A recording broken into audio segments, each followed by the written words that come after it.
Sumangga Mbak Ina. Alah alah iya.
Alhamdulillah semakin banyak tamu undang, semakin banyak doa restu yang ditunjukkan untuk Mas Nganten karya Mbak Nganten ya Mbak Ina. Alhamdulillah luar biasa. Iki berarti beliau Bapak Pamogati piyantune sae rukun, rencane kathah grapyak wis ya betul. Nggih karo nawak-nawake lagu nduk Mbak pilih samangke wonten pamran lagu. Nggih Mas, Mbok pilih Bapak Ibu. Nyuwun tetembangan menapa dangdut, sragen, menapa langgam kasumanggaaken. Ayo, pokoknya Mahabharata berusaha yang terbaik dan juga memberikan yang terbaik. Pasti diusahakan. Ayo.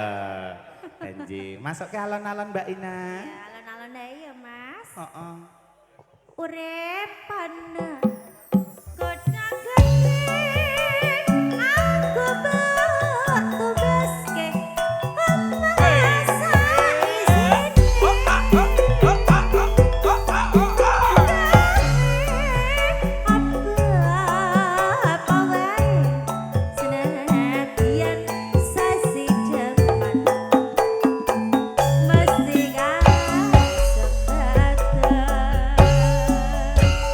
Ayo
ra umum lho, Nduk. Gumyak ya, Mas. Heeh, Jan. Lebih gumyak kowe iki nak kok koprol-koprol karo Widawandu lho ya.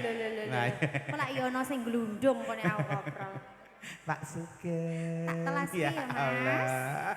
Nduk, aku ki kepanggih kalian kembaran saya. Sinten? Kembaran kumisit tok. Kok Pak kumisit? Sugeng. Ya Allah Pak. gantenge. Nggih, Pak. Jan, Pripun, Pak?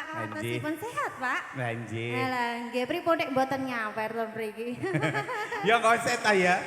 Nggih, Nduk, kaya lagu kae lho, Nduk. Iya, Mas. Hitam manis, ya Allah, ya Allah, ya Allah.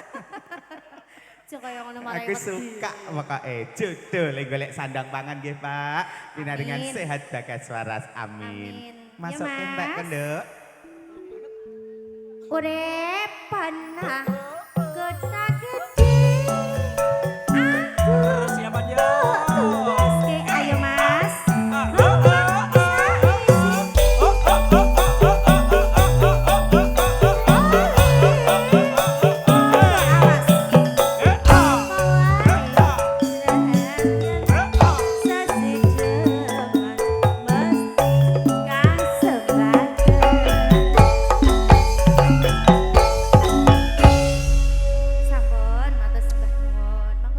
Para tamu kakung putri minulya ngengeti wanci ingkang sampun hanggelak